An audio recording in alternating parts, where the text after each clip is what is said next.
and it's so nice to see you all show up for this. I know how busy all of you are and my family here. Again, like Perla said, my name is Carla. I think everybody here knows me. And I've been the Director of Volunteers here for I Have a Dream for almost 6 years. August 1st will be 6 years. So I just want to first begin by introducing my family that was able to come today. So beginning with my son, Vinny, who's videotaping. So my son, Vinny Maniscalco is here today. And then my mamacita, Charlotte Lopez-Martinez-Romero, and my Uncle Paul, my mom's brother. This is my Uncle Paul and my godfather. And then these are my cousins, Jerome and Brenda Romero. So welcome for all of them except my mom. It's their first time here. So I'm honored to be here today to share my motivations for supporting the vision of this library and to tell my story that inspired the name I chose for the library, the Lopez-Martinez-Romero Social Justice Library. My motivation for funding the library stemmed from my desire to provide an opportunity for the Dreamer Scholars to have access to stories written by creators and designed by artists who have names, faces, skin tones, identities, traditions, and values that mirror them and their lives. As I pondered over a name for the library, I began to recall my childhood and youth. Growing up in Denver's Five Points historic neighborhood during the 1960s and 1970s, back then known as the ghetto or the hood, raised by a single-parent mom with the help of my great-great-grandmother, along with the rest of our village, I was privileged to have a front row seat to a multicultural community. Five Points was and is still known as the Harlem of the West. It was a predominantly Black and Latino community. Our families didn't have a lot of money. Most were poor or were living on the margins and lived in multi-generational homes like me and my family. They worked hard to stay afloat and often relied on other family members, especially their elders, to borrow money to get by month to month. But our community and families were rich. We treasured our Hispanic and Black cultures rooted in the church and faith, our food, language, music, friendships, allies, accomplices, and family bonds. I was privileged to be the 5th living generation born into a very large family. That's the small picture to the side of the plaque that you'll see there. My mom, the oldest of 11, my grandpa Johnny, Juan Ignacio Lopez, the oldest of 13, and my grandma Rosie, Rosemarie Lucero Romero de Lopez, the oldest of 3, along with their parents and grandparents, who were the backbone of our family. And although my mom was a single parent, my grandpa and my uncles were my father figures. We all lived on the same block or within a few blocks from each other. We had neighbors who became part of our extended family, like the Harrises, who became like our brothers and sisters. They are people we continue to stay connected to today, always returning to the old neighborhood to give something back by supporting the small businesses and their community events, and always returning to extend condolences and support when a family member or an ancestor has transitioned on. As a result of having a very large family and staying connected to our community, we have continued to grow our network of support. This network has been a long-standing, stable, and trustworthy support system for me personally, from individuals who have provided mentoring, positive role models, encouragement, and guidance. I have been blessed to be surrounded by caregivers and firsthand storytellers, and boy, can we tell a story. We are known for making a short story longer.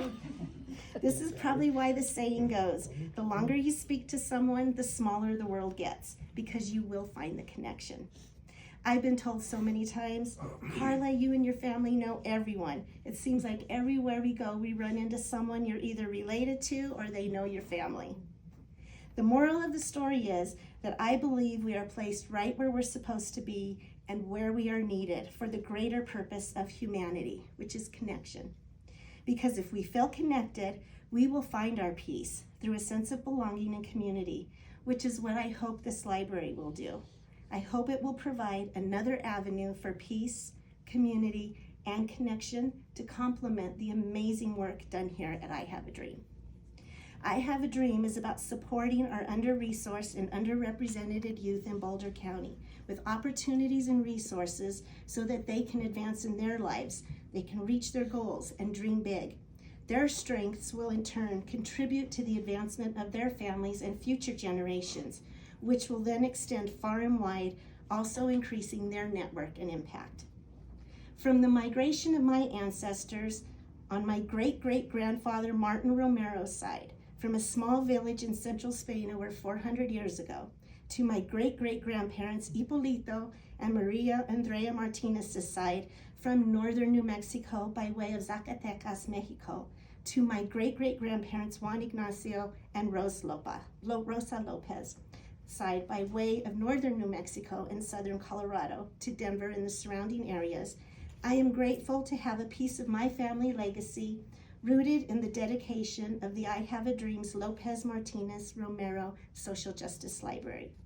Therefore, I chose the name to pay homage to my ancestors and family who paved the way for me. My hope is that this library will contribute to the user's personal growth, will foster confidence, and create pride in who they are and where they come from, and will push them to step up to the plate with courage to raise their voices and to act on their words to promote peace and justice, and to pay it forward by never forgetting where they came from and from the support they had along the way. Finally, I would like to end by donating this book, Timeless Caravan, The Story of a Spanish-American Family, a historical novel written about my family by the former state historian for the state of New Mexico and genealogist Thomas E. Chavez. It is signed by my cousin Ed Romero, a small town boy born in southern Colorado. It is through his hard work and dedication to return to our family roots in Spain and document over 400 years of descendants and 14 generations and growing, that this book was made possible. It's become a family heirloom for us. Some biographical information about my cousin Ed Leroy Romero. He was a former ambassador to Spain and Andorra from 1998 to 2001. Cousin Ed turned 90 this year and now resides in Albuquerque, New Mexico. He is a Korean War veteran. He was a founder of the U.S. Trade Representatives Services Policy Advisory Committee and led a number of U.S. delegations to Mexico. He is a founder of the Hispanic Culture Foundation and the National Hispanic Cultural Center in New Mexico. He served on President Clinton's Hispanic Advisory Committee, was a founding member of the Albuquerque Hispanic Chamber of Commerce, served on the board of directors of the Congressional Hispanic Caucus Institute, was founder of Valor Telecommunications Southwest, and is credited as one of the founders of the first solar energy companies in the U.S. That's just to name a few of his accomplishments. He couldn't be with us today, but was so excited when I told him about our work here and about the library. He asked me to share his congratulations, and he said he's looking forward to watching a video from today's program. His inscription in the book reads, "To I Have a Dream Foundation, I have been told of your outstanding dedication to an extremely worthy cause. My congratulations, Ambassador Ed Romero." Thank you all so much.